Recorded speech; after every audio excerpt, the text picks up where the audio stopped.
aqui ao meu lado o capitão Douglas Gomes, que vai explanar para a gente o que está acontecendo, né? Como é que está o estado? A gente sabe que São Luís e Pilar estão com problemas, São Luís do Quitunde e Pilar estão com problemas seríssimos. Outros municípios também com pessoas desalojadas, com pessoas fora de casa, enfim.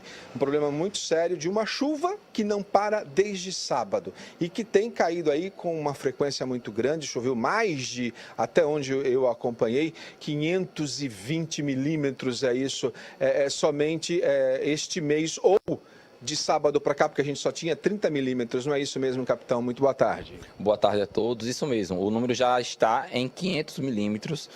Para a população poder fazer uma comparação, para todo o mês de maio era esperado em média 283 milímetros, e esse número superou aí nos últimos 4, 5 dias, quase 70% da média esperada para todo o mês de maio. Por isso que a gente vê aí tantos problemas, tantos danos, tanto danos humanos quanto danos materiais que a população de Alagoas vem enfrentando.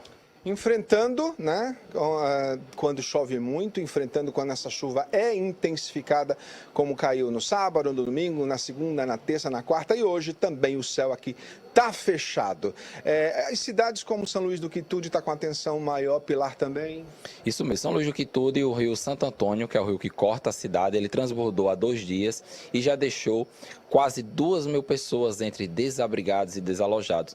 E o que mais impressiona é que lá as águas não baixam. A cidade realmente está inundada, está alagada. Muitas vezes, quase 1.000 residências já foram atingidas. É um número realmente bem expressivo, a ponto dela ser a primeira cidade a decretar a situação de emergência. E estamos dando todo o apoio. Ela agora tem 10 dias para poder solicitar esse reconhecimento federal, para que a gente possa conseguir recursos junto ao governo federal. É uma tristeza muito grande, todo mundo perdendo tudo que tem.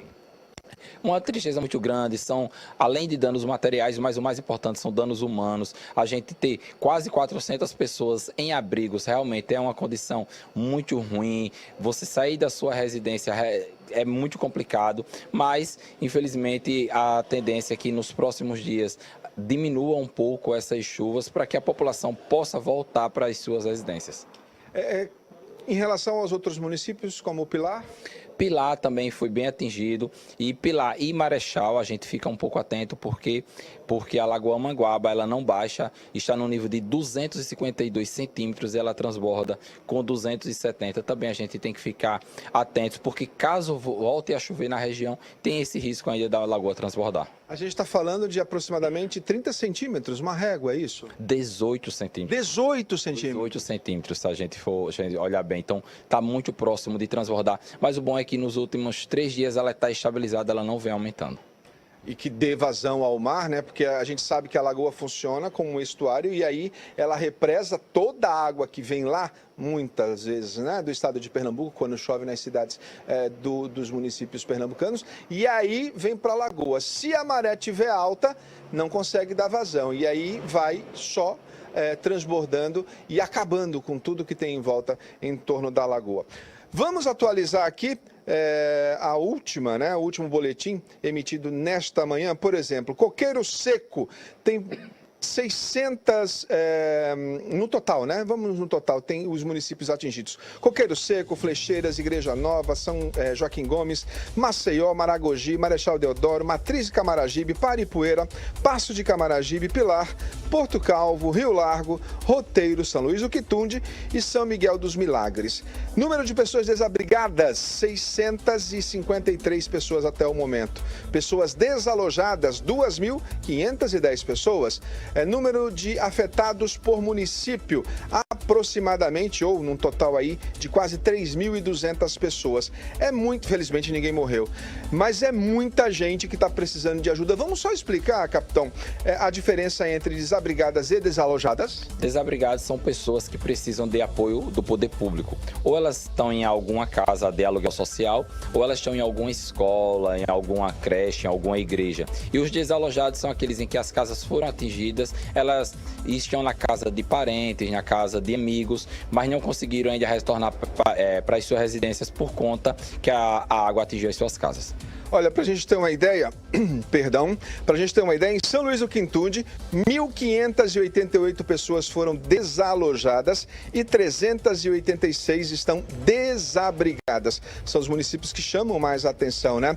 Maceió também, 257 pessoas desalojadas e 13 desabrigadas. E aí, na régua aí, próximo aos 300, São Miguel dos Milagres também, 300 pessoas desalojadas e 100 pessoas desabrigadas. Abaixo de 100, aí vem Rio Largo e outras cidades. Cidades que cortam o coração da gente ver, e a Defesa Civil mantém o alerta. Né? A Defesa Civil mantém o alerta porque o solo já está muito encharcado para a população e fazer também um comparativo. Acima de 100 milímetros, por nós sermos formados por bacias sedimentares, o solo já não aguenta mais absorver essa água e começa a ter deslizamento de terra. E um número aí em primeira mão, só em Maceió, nos últimos dias já foram atendidas mais de 700 ocorrências. De deslizamento de terra, quase 250 ocorrências. É um número muito expressivo. Uma recomendação para o pessoal que está em casa? Recomendação é que não voltem para suas residências. Quem mora em área de risco, não volte. Quem ainda resiste em sair, saia imediatamente. Procura a sua Coordenadoria Municipal de Defesa Civil. Se você não tem para onde ir, a Coordenadoria vai arrumar um abrigo público para você. Seja um aluguel social ou seja alguma escola. Muito obrigado, capitão Douglas Gomes, representante aqui da Defesa Civil Estadual. Fábio.